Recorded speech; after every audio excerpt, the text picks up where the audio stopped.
Irmão, minha irmã, vamos nos colocar de pé, vamos continuar celebrando o nome do Senhor. Essa canção diz que nosso Pai, que o teu nome seja mantido santo, venha o teu reino. Lá na frente ela diz: perdoa os erros que temos cometido, como também perdoamos quem nos ofendeu. Não nos deixes cair em tentações severas, mas livra-nos do mal. Que essa seja a nossa oração, que essa seja a nossa palavra, em louvor ao nosso Senhor, que Ele é digno de toda honra, de toda glória, de toda exaltação. Celebre ao Senhor, querido. Obrigado, Senhor. Obrigado porque a Tua presença nos basta. Nosso Pai, que o teu nome seja mantido santo, venha o teu reino, dá-nos hoje o alimento necessário para viver, o pão de cada dia. Perdoa os erros que temos cometidos, como perdoamos quem nos ofendeu. Não nos deixe cair em provações severas, mas livra-nos do mal. Venha o teu reino, faça a tua vontade, seja assim na terra como é no céu. Venha o teu reino, faça a tua vontade, seja assim na terra como é no céu.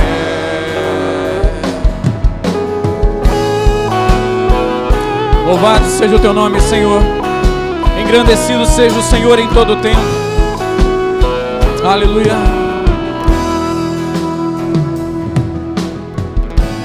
Nosso Pai, que o teu nome seja mantido santo, venha o teu reino, dá-nos hoje o alimento necessário para viver, o pão de cada dia. Perdoa os erros que temos cometido, como perdoamos quem nos ofendeu. Não nos deixe cair em provações severas, mas livra-nos do mal. Venha o teu reino, faça a tua vontade, seja assim na terra como é no céu. Venha o teu reino, faça a tua vontade, seja assim na terra como é no céu. Porque o reino e o poder e a glória são teus para sempre. Porque o reino e o poder e a glória são teus para sempre. Amém.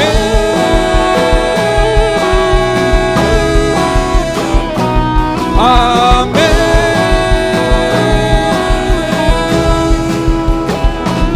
Amém.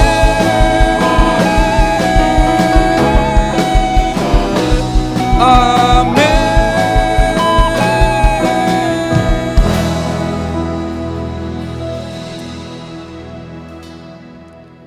Obrigado, Pai, porque o teu reino é chegado.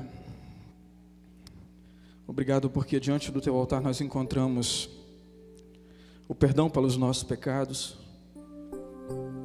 encontramos, ó Deus, uma razão para vivermos uma verdade onde a Tua palavra nos inspira a viver. Obrigado por Jesus ter morrido na cruz por cada um de nós. E com essa canção, Pai, nós queremos dedicar ao Senhor não só as nossas vidas, mas também profetizar a salvação das nossas famílias. Seja adorado, Senhor.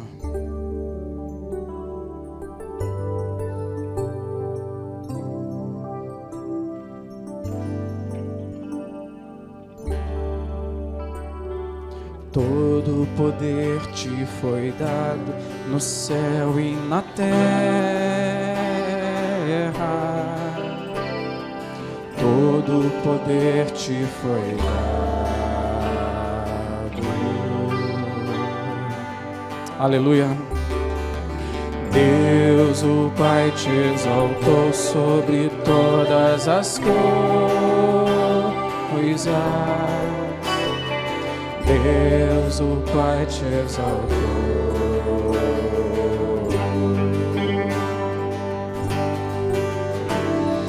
Manifestado em carne, justificado em espírito, visto dos anjos, pregado aos gentios, crido no mundo e recebido na glória.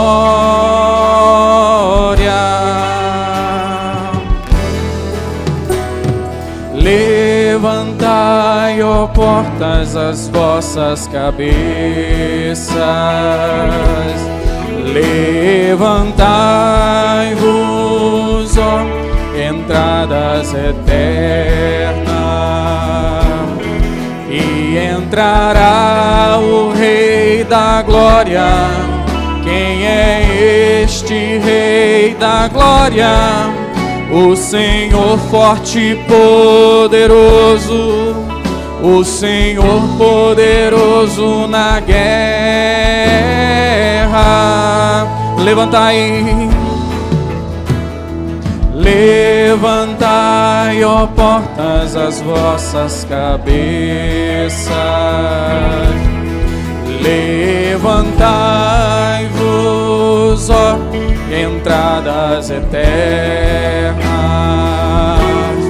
e entrará o Rei da Glória. Quem é este Rei da Glória? O Senhor dos exércitos, o Senhor poderoso na guerra.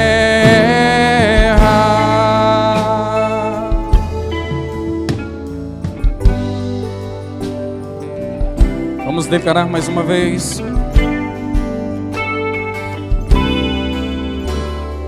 Todo o poder te foi dado no céu e na terra. Todo o poder te foi dado.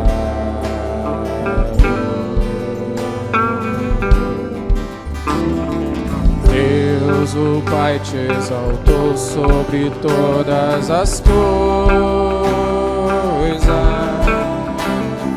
Deus, o Pai, te exaltou. Aleluia.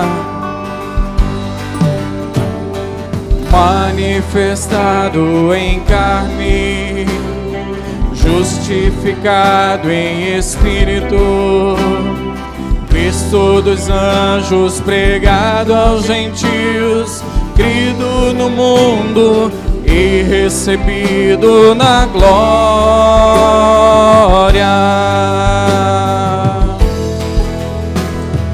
Levantai, ó portas, as vossas cabeças.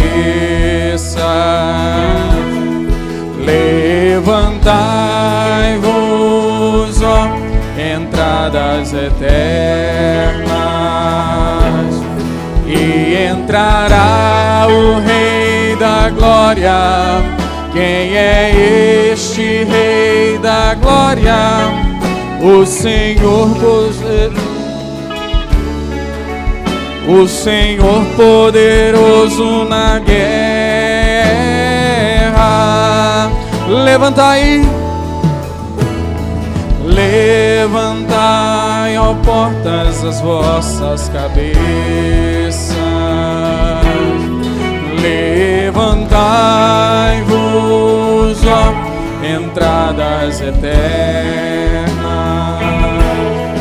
e entrará o Rei da Glória.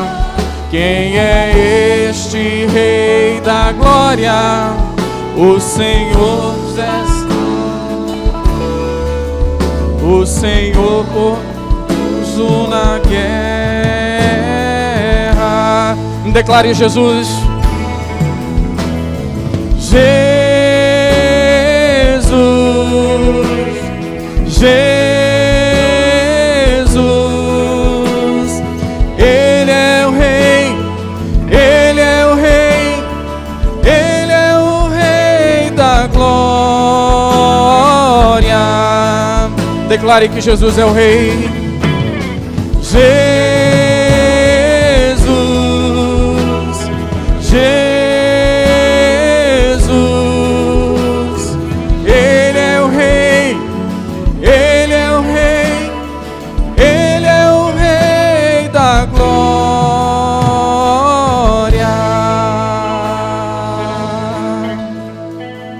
Louvado seja o nome do Senhor.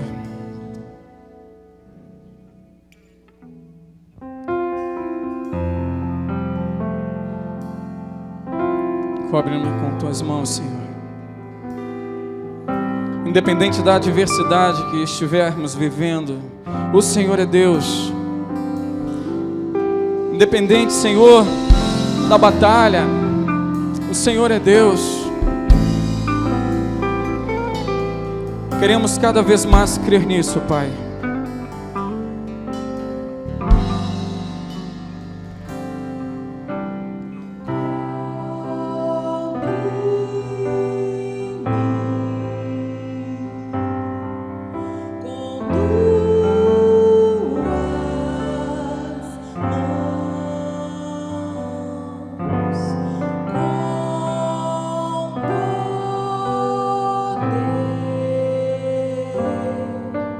Vem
Podemos assentar, irmãos.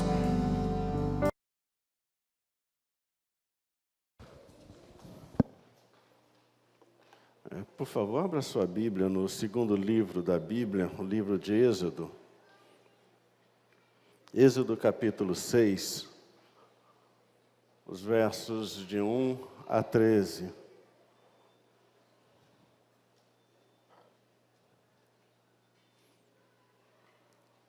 Êxodo capítulo 6, versos de 1 a 13.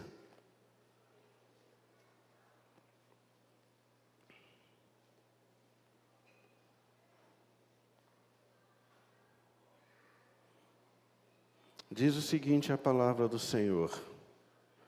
Disse o Senhor a Moisés: agora verás o que hei de fazer a Faraó. Por mão poderosa os deixará ir, e por mão poderosa os lançará fora da sua terra.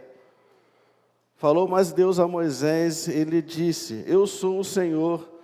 Apareci a Abraão, a Isaque e a Jacó como Deus Todo-Poderoso, mas pelo meu nome, o Senhor, não lhes fui conhecido. Também estabeleci a minha aliança com eles, para dar-lhes a terra de Canaã, a terra em que habitaram como peregrinos. Ainda ouvi o gemido dos filhos de Israel, os quais os egípcios escravizam, e me lembrei da minha aliança. Portanto, dize aos filhos de Israel: eu sou o Senhor, e vos trarei debaixo das cargas do Egito, e vos livrarei de sua servidão, e vos resgatarei com o braço estendido e com grande manifestação de julgamento. Tomar-vos-ei por meu povo, e serei vosso Deus, e sabereis que eu sou o Senhor vosso Deus, que vos tirou de debaixo das cargas do Egito. E vos levarei à terra a qual jurei dar a Abraão, a Isaque e a Jacó, e vou-la darei como possessão. Eu sou o Senhor. Desse modo falou Moisés aos filhos de Israel, mas eles não atenderam a Moisés por causa da ânsia de espírito e da dura escravidão. Falou mais o Senhor a Moisés, dizendo: vai ter com Faraó, rei do Egito, e fala-lhe que deixe sair de sua terra os filhos de Israel.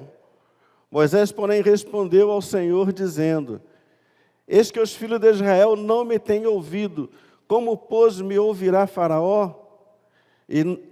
E não sei falar bem.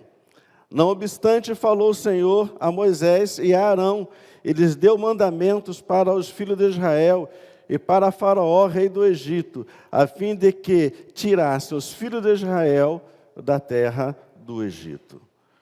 Vamos curvar nossas cabeças, vamos orar.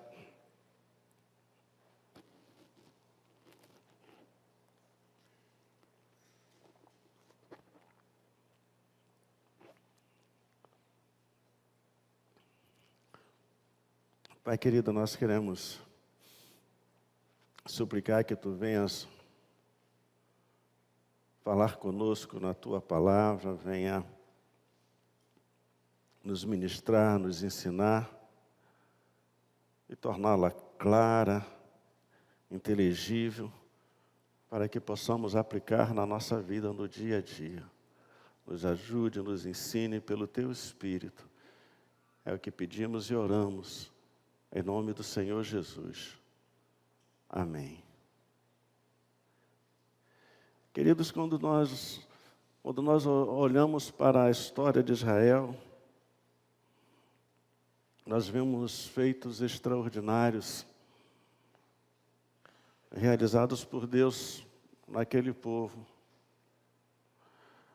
Olhamos o povo de Israel, olhamos a igreja,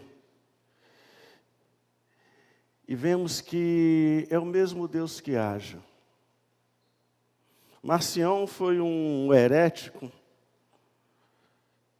do primeiro século, e Marcião, ele ensinou que o Velho Testamento era radicalmente diferente do Novo Testamento. Marcião ensinou que o Deus do Velho Testamento não era o Deus do Novo Testamento. O Deus do Velho Testamento era um Deus cruel, vingativo, assassino, monstruoso, e que não tinha nada a ver com aquele Deus revelado no Novo Testamento. Então, Marcião ele dissociava o Deus do Velho Testamento, a relação, a ação do Deus do Velho Testamento com a relação e a ação do Deus do Novo Testamento. E é interessante que muitas vezes nós acabamos também criando paralelos entre o Velho Testamento, entre o Novo Testamento, e criamos um paralelo entre o povo de Deus no Velho Testamento e o povo de Deus no Novo Testamento. E o paralelo que nós criamos é que dizemos que o agir de Deus com o povo de Israel era diferente do agir de Deus com o povo da nova aliança. Que o tratamento de Deus com Israel era o tratamento de Deus com o povo dele, o Novo Testamento é outro. Dizemos então que o povo de Israel, as bênçãos de Deus para com o povo de Israel, ou as bênçãos de Israel, eram meras bênçãos materiais. Todas as bênçãos de Deus para o povo de Israel eram bênçãos materiais. E que as bênçãos de Deus para a igreja, para o povo da nova aliança, são bênçãos espirituais. E de certa forma nós começamos a incorrer nesse mesmo erro de Marcião. Porque as bênçãos de Deus sempre foram as mesmas para o povo de Israel, para o povo da nova aliança, que é a igreja. Porque o povo do Velho Testamento era o povo que invocava a Deus como Deus que auxilia, que socorre, que dá graça, que dá misericórdia, que dá paz, que revela a presença dEle, que se manifesta a Ele, ao povo de uma forma sobrenatural, operando diversos milagres, e que dava também prosperidade. E na igreja é o mesmo Deus que age da mesma forma com o mesmo povo. E então quando nós olhamos o povo de Israel, nós vemos o tratamento que Deus tem com aquele povo. Aquele povo, depois de 430 anos de escravidão, Deus decide libertar aquele povo. E Deus chama um libertador, que faz o paralelo com a pessoa de Jesus também, para livrar aquele povo da escravidão do Egito. E quando nós olhamos a ação de Deus em libertar o povo do Egito, nós descobrimos basicamente isso, o Deus que liberta o seu povo. E esse Deus que liberta o seu povo é o Deus que libertou o seu povo no passado, no Egito, é o Deus que libertou o seu povo na nova aliança, e é o Deus que está sempre libertando o seu povo, agindo com poder para libertar, para mudar a sorte e a história do seu povo. E quando nós olhamos esse texto, nós vamos perceber algumas coisas básicas nesse texto. Primeira coisa que esse texto vai nos mostrar é o comprometimento de Deus com o seu povo. Deus é um Deus comprometido com Ele. E como a gente vê esse comprometimento? O verso vai dizer: disse o Senhor a Moisés, agora verás o que hei de fazer a Faraó. Por mão poderosa os deixará ir, e por mão poderosa os lançará fora da sua terra. Moisés foi reclamar com Deus, porque ele chegou diante de Faraó e falou para Faraó: deixa meu povo ir, deixa meu povo ir servir a Deus no deserto. Faraó, em vez de libertar o povo de Israel, ele decidiu aterrorizar o povo mais ainda, aumentar o jugo, a pressão, a opressão. E quando a coisa piorou, os líderes do povo correram atrás de Moisés e falaram: Moisés, olha, Você veio com essa ideia fantasiosa de libertar o povo, olha o que aconteceu. Estamos sofrendo mais ainda. Moisés, então, ele recebe a reclamação e ele, então, vai reclamar diante de Deus. Fala, olha, Senhor, o Senhor mandou que eu fosse falar a Faraó para libertar o povo. Eu fui falar com ele, mas em vez de resolver o problema, piorou mais ainda. O povo está sofrendo, o povo está gemendo, Faraó aumentou o castigo, aumentou o trabalho. E agora, Deus, o que é que vai acontecer? Deus, então, mostra para Moisés que está comprometido com o seu povo. Então ele vai dizer, agora verás o que hei de fazer a Faraó. Pois por mão poderosa os deixará ir, e por mão poderosa os lançará fora da sua terra. Como esse comprometimento que Deus tem com o seu povo? Como Deus revela esse comprometimento ao seu povo de Israel e, consequentemente, também a nós que somos um novo povo de Israel? Primeira coisa que o texto vai mostrar é que ele revela esse comprometimento, revelando quem ele é. O texto vai dizer, falou mais Deus a Moisés, ele disse, eu sou o Senhor. Aparecia a Abraão, a Isaque e a Jacó como Deus Todo-Poderoso, mas pelo meu nome, o Senhor, não lhes fui conhecido. O primeiro comprometimento que Deus faz com o povo é dizer, eu vou dizer para vocês quem eu sou. Eu apareci a Abraão, eu me revelei a Isaque e a Jacó, mas eu não me revelei com o meu nome. E o meu nome é, eu sou, Javé, Yavé. O tetragrama sagrado que só poderia ser escrito uma vez com uma caneta de ouro e ser jogado fora. Deus fala, olha, eu tenho um comprometimento com vocês, o comprometimento que eu tenho com vocês é por causa de quem eu sou. Eu sou Deus. E a tradição judaica, ela vai ensinar uma coisa interessante. A tradução judaica vai dizer que esse nome revelado, eu sou, Javé ou Yavé, esse nome era um nome sagrado, esse nome não podia ser usado de qualquer maneira. Por isso ele diz lá em Êxodo, não tomarás o nome do Senhor teu Deus em vão. Esse nome que não pode ser tomado em vão é Javé. Por quê? Este nome é um nome pactual. E segundo a tradição judaica, esse nome era tão sério, essa relação pactual de Javé com o seu povo era tão séria, que toda vez que o povo invocasse este nome, Deus tinha a obrigação de agir. Por isso que ele não podia ser tomado em vão, era o nome pactual. Quando o povo clamava por Javé, não havia opção para Deus. O nome sagrado foi invocado. Deus tinha que agir. Deus era obrigado, era parte do pacto. O comprometimento de Deus com o seu povo era um comprometimento por causa do nome dele, quem ele era. Ele é Javé, Deus Todo-Poderoso, Criador dos céus e da terra, o Deus que fez um pacto com o seu povo, o Deus que se interpôs e se obrigou a agir toda vez que ele fosse invocado.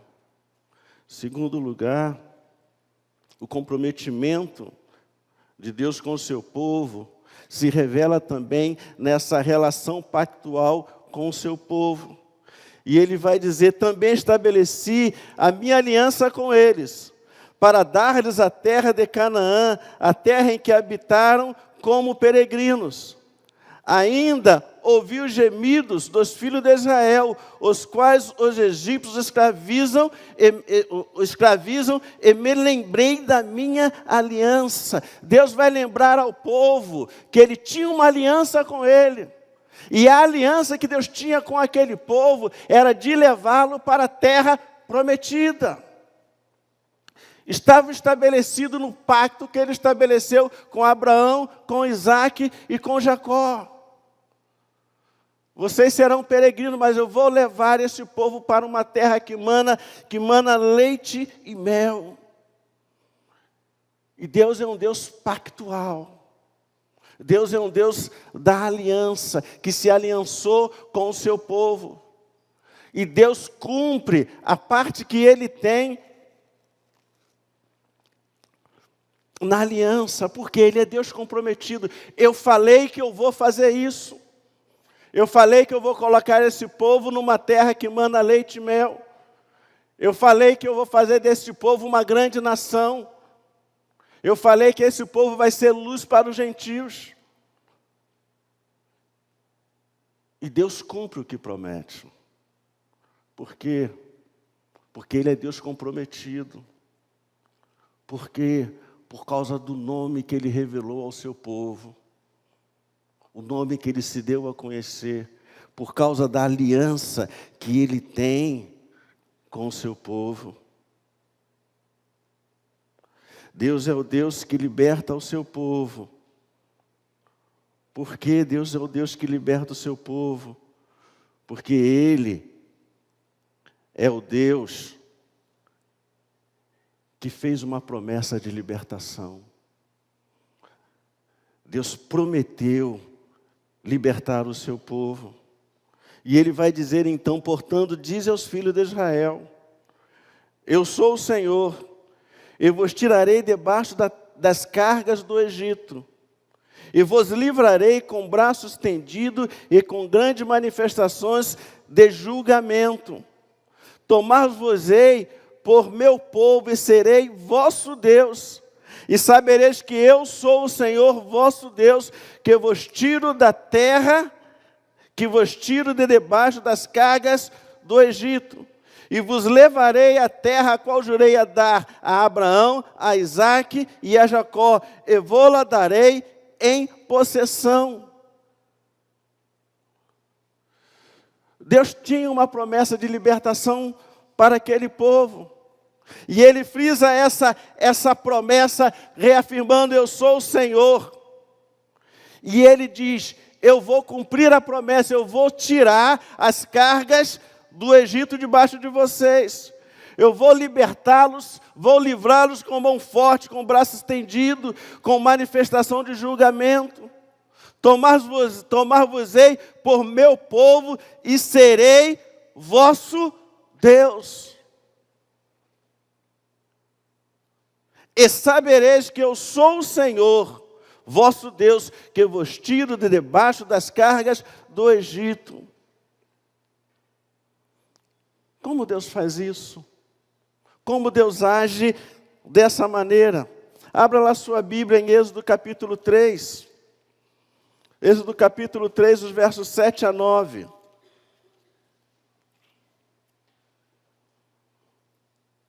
Vai dizer o texto, disse ainda o Senhor, certamente vi a aflição do meu povo, que está no Egito, e ouvi o seu clamor por causa dos seus exatores. Conheço-lhe o sofrimento, por isso desci a fim de livrá-lo da mão dos egípcios, e para fazê-lo subir daquela terra a uma terra boa e ampla, terra que emana leite e mel, o lugar do cananeu, do Eteu, do Amorreu, do Ferezeu, do Eveu e do Jebuseu. Pois o clamor dos filhos de Israel chegou até mim, e também vejo a opressão com que os egípcios os estão oprimindo. Como Ele faz isso? Quando Ele aparece a Moisés, Deus narra toda a situação do povo. Deus narra para Moisés o que estava acontecendo com aquele povo. E se você prestar atenção nesse texto, você vai perceber algumas coisas que chamam a nossa atenção. Ele vai dizer, vi a aflição do meu povo. A aflição é um sentimento de agonia, sofrimento intenso, preocupação ou desassossego por alguma causa ou coisa que vá afetar a nossa vida direta. Ele vai dizer: ouvi o seu clamor por causa dos seus exatores, cobradores de impostos. Clamor é uma súplica, um pedido no intuito de rogar alguma coisa a alguém e implorar constância em tão elevado de voz. Clamor é o ato de fazer uma queixa, uma lamentação, uma reclamação, um descontentamento de modo tumultuado com alarido. Ele vai dizer: conheço-lhe o sofrimento. E vai dizer: mas por isso desci, a fim de livrá-lo das mãos dos egípcios, e para fazê-lo subir daquela terra, uma terra boa, que mana leite e mel, uma terra ampla. Quando a gente olha o texto, a gente vai perceber essas coisas. Deus diz que Ele viu a aflição do seu povo. Ele viu o quanto o seu povo sofria. Ele viu a dor desesperada e angustiada do seu povo. Ele vai dizer que, além dele ver, ele vai dizer que ele ouviu o clamor. Ele não só viu, mas ele ouviu o clamor de desespero, gritos desesperados, de angústia, de dor, de sofrimento. O que ele está dizendo é que ele via e ele ouvia o povo deles gemer debaixo da escravidão. E ele diz então que ele conhece aquele sofrimento. Ele sabia o que o povo estava passando. Então ele tomou uma decisão. Ele vai dizer: desci, a fim de livrá-lo das mãos dos egípcios.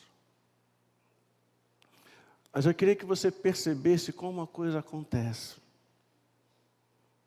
Primeira coisa que acontece é o seguinte: Deus vê.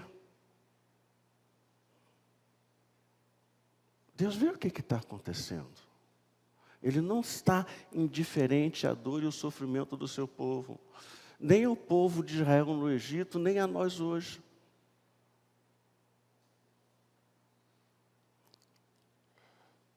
Mas há um detalhe: ele conhece o que está acontecendo. Mas qual é o detalhe? Ele ouviu o clamor do seu povo. Porque Deus resolveu descer para livrar o seu povo. Ele sabia, ele conhecia e ele via que o seu povo sofria. Mas por que Deus resolveu agir? Por um detalhe simples e fundamental. Porque o povo clamou.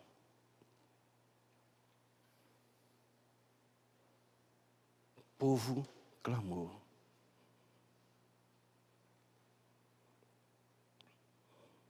É uma coisa misteriosa,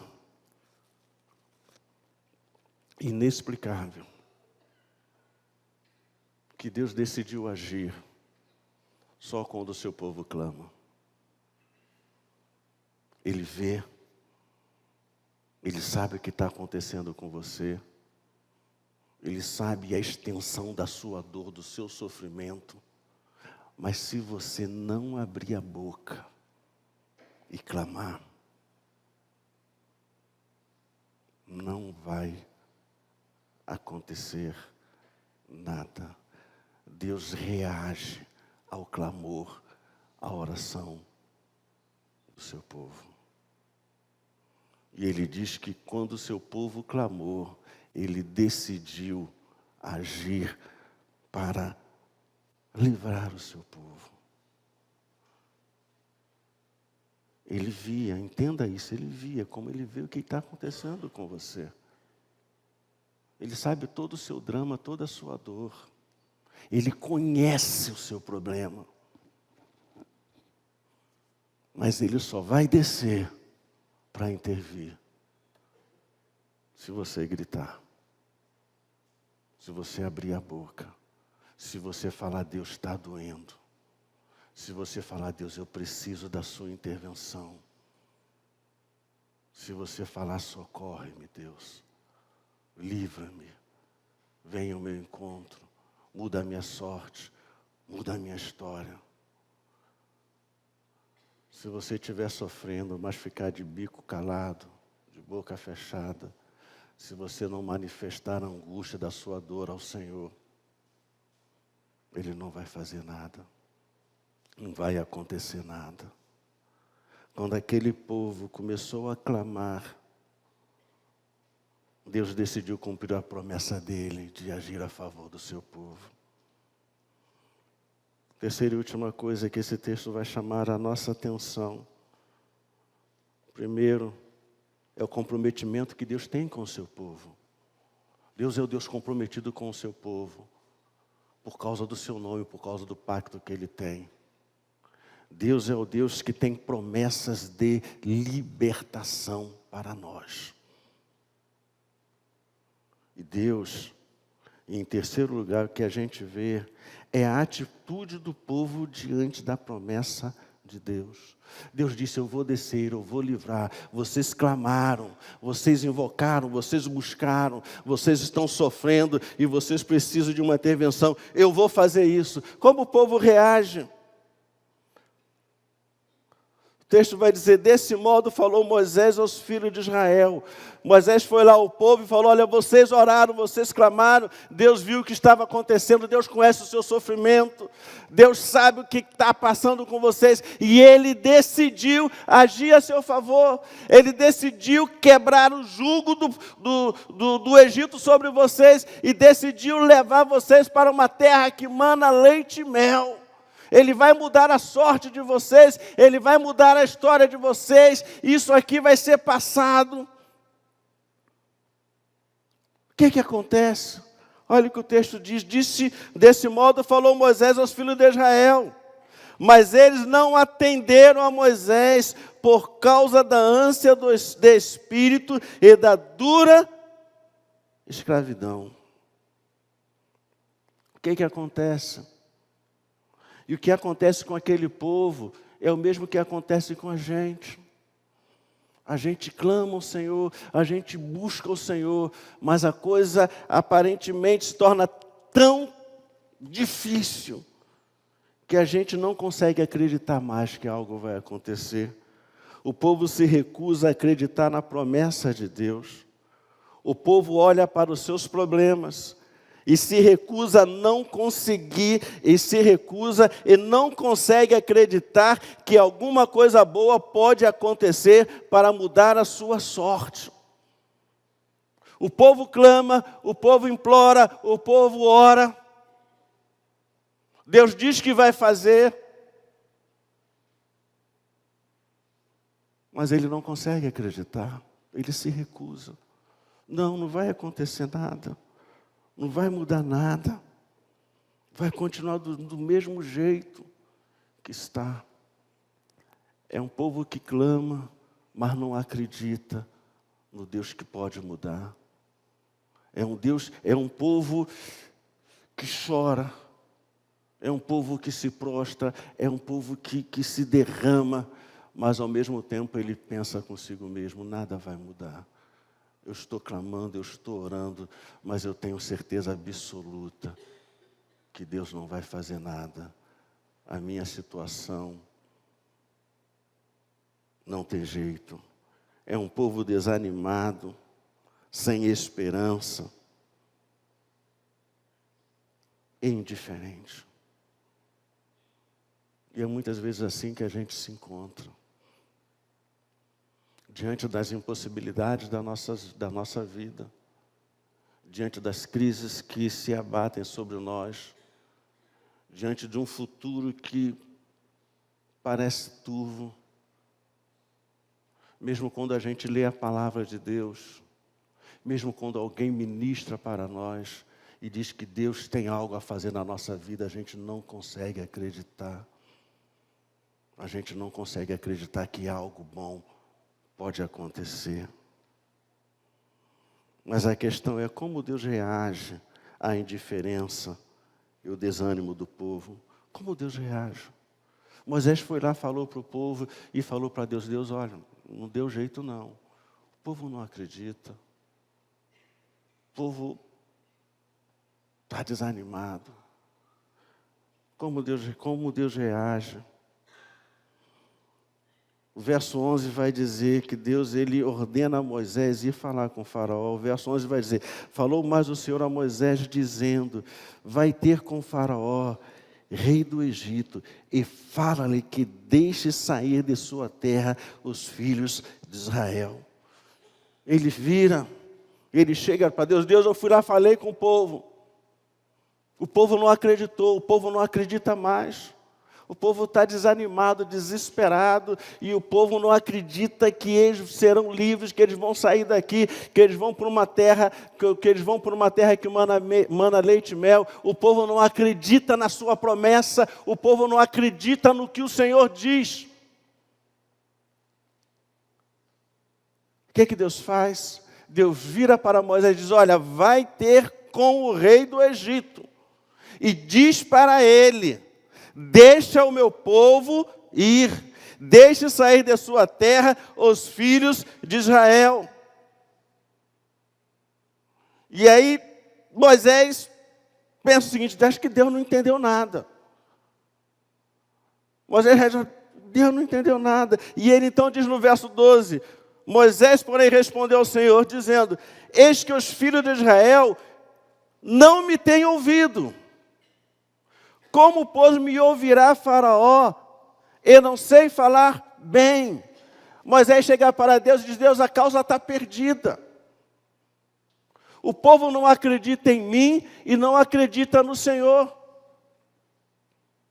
Não tem jeito, Senhor. E o Senhor me manda ir falar. E o Senhor me manda ir falar com o Faraó. Se o povo não acredita, quanto mais Faraó.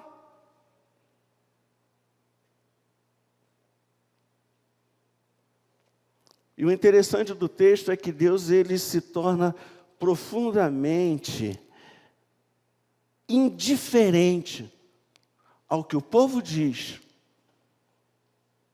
e ao que Moisés diz. E ele vai dizer, e o texto, verso 3 vai dizer: não obstante, falou o Senhor a Moisés e a Arão, e lhes deu mandamentos para os filhos de Israel e para Faraó, rei do Egito, a fim de que tirasse os filhos de Israel da terra do Egito. O que isso significa? Significa, queridos, que as ações de Deus não são pautadas pelo nosso humor. O nosso humor não determina as ações de Deus. Por quê? Porque Deus é fiel. Deus não é fiel a nós. Deus é fiel à palavra dEle, à promessa dEle. Se o povo acredita ou não, para Deus é indiferente. Se Moisés acredita ou não, para Deus era indiferente. Para Deus o que importava foi o que Ele falou que Ele ia fazer. Acreditando ou não, Ele iria tirar o povo de Israel do Egito. Acreditando ou não, Ele iria fazer com que Faraó libertasse o povo. Querido e querida, Deus tem um projeto, um plano, e Ele realiza aquilo que Ele já determinou para fazer. Independente das nossas variações de humor ou de fé. No caso de Israel, era o de libertar o povo do Egito. E Ele iria fazer o que Ele tinha prometido. Quer o povo acreditasse ou não, quer o povo aceitasse ou não, não interessava. Ele falou: eu vou cumprir a minha promessa. Eu sou o Deus que cumpre o que digo, e eu vou tirar o povo de Israel do Egito. E fim de papo. e eles verão a minha glória. Quais são as lições, então, que nós podemos aprender? Primeira lição que nós podemos aprender é que Deus é o Deus comprometido com o seu povo. Deus está comprometido com o povo dele. E se você é povo de Deus, Ele está comprometido com você. Ele estabeleceu o nome dele, ele falou que ele jurou pelo próprio nome: certamente te abençoarei. Deus é um Deus comprometido com a gente. Nunca te deixarei, jamais te abandonarei. Deus tem compromisso com a gente. E Ele nunca vai nos deixar na mão. Você acreditando ou não, Ele vai fazer o que Ele tem que fazer. Então, querido, acredite que fica mais fácil. Dói menos. Você fica menos surpreso. Segundo, Deus faz questão de mostrar ao seu povo quem Ele é. Durante a história de Israel, Deus foi sempre mostrando quem Ele era, qual o poder do nome dEle. No deserto, quando o povo atravessou o Mar Vermelho, quando o povo entrou na Terra Prometida, Deus mostrava para o povo: eu sou Deus, eu sou o seu Deus, que faço coisas maravilhosas, extraordinárias, poderosas, sobrenaturais, que cuido de você. Ele sempre faz questão de mostrar ao seu povo quem Ele é. Terceiro lugar, Deus cumpre as promessas que fez ao seu povo. Quando a gente chega no final do livro de Josué, tem um versículo extraordinário. Não sei se foi Josué que escreveu, mas ele vai colocar: todas as boas promessas que Deus fez a Israel, todas elas se cumpriram. Nenhuma caiu por terra. Querido, se Deus prometeu algo para você, acredite, Ele vai fazer. Deus não é homem para que minta, nem filho do homem para que se arrependa. Havendo Ele prometido, não o cumprirá. Agarre-se nas promessas de Deus. Descubra as promessas que Deus tem para você na palavra dEle. Se aproprie delas, viva essas promessas. Ele cumpre uma por uma, nenhuma cai por terra. Quarta coisa que a gente aprende: Deus não está indiferente aos problemas do seu povo. Querido, entenda isso. Deus sabe o que está acontecendo com você. Deus sabe a extensão da sua dor, do seu sofrimento. Deus conhece. Ele não está alheio. Ele não está indiferente. Muitas vezes, quem está indiferente somos nós, que nos recusamos a chegar diante de Deus para dizer para Ele o que está acontecendo, onde está doendo, a extensão da dor, de dizermos: Deus, não aguento mais, está demais para mim. Em quinto lugar, precisamos acreditar nas promessas de Deus e no poder dEle de mudar a nossa sorte e a nossa história. Precisamos acreditar nas promessas de Deus. Precisamos acreditar no poder dEle de mudar a nossa sorte e a nossa história. Ele tirou um povo escravo. E esse povo que era escravo no Egito, hoje, das 10 novas tecnologias que surgem no mundo, 7 pelo menos surgem em Israel. Qualquer coisa que você esteja usando, de alguma forma surgiu da cabeça de um judeu. Um povo escravo, um povo oprimido. Deus mudou a sorte daquele povo. E precisamos acreditar que Ele pode fazer a mesma coisa conosco. O Deus que libertou o povo de Israel do Egito é o mesmo Deus de hoje. O poderoso eu sou.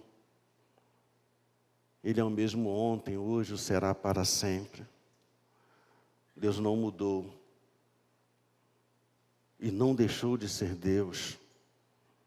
Ele está pactuado com o seu povo para livrar e o salvar de toda forma de opressão. Por isso ele disse: vi a aflição do meu povo, conheço-lhe o sofrimento, ouvi o clamor do meu povo, desci para livrá-lo.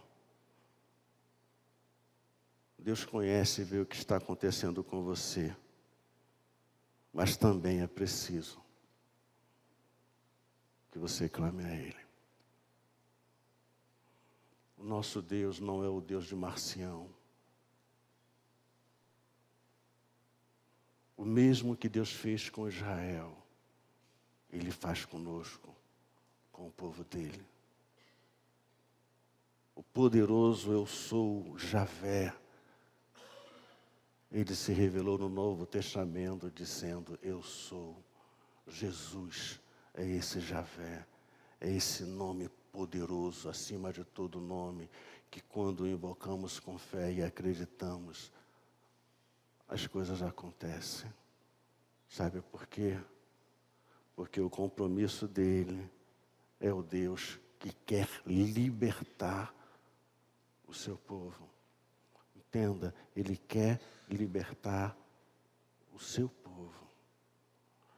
E muitas vezes nós, povo de Deus, estamos presos, amarrados, em cadeias, em fortalezas, que precisamos de libertação, que precisamos de cura, que precisamos de restauração, que precisamos que Deus desça e mude a nossa sorte e a nossa história.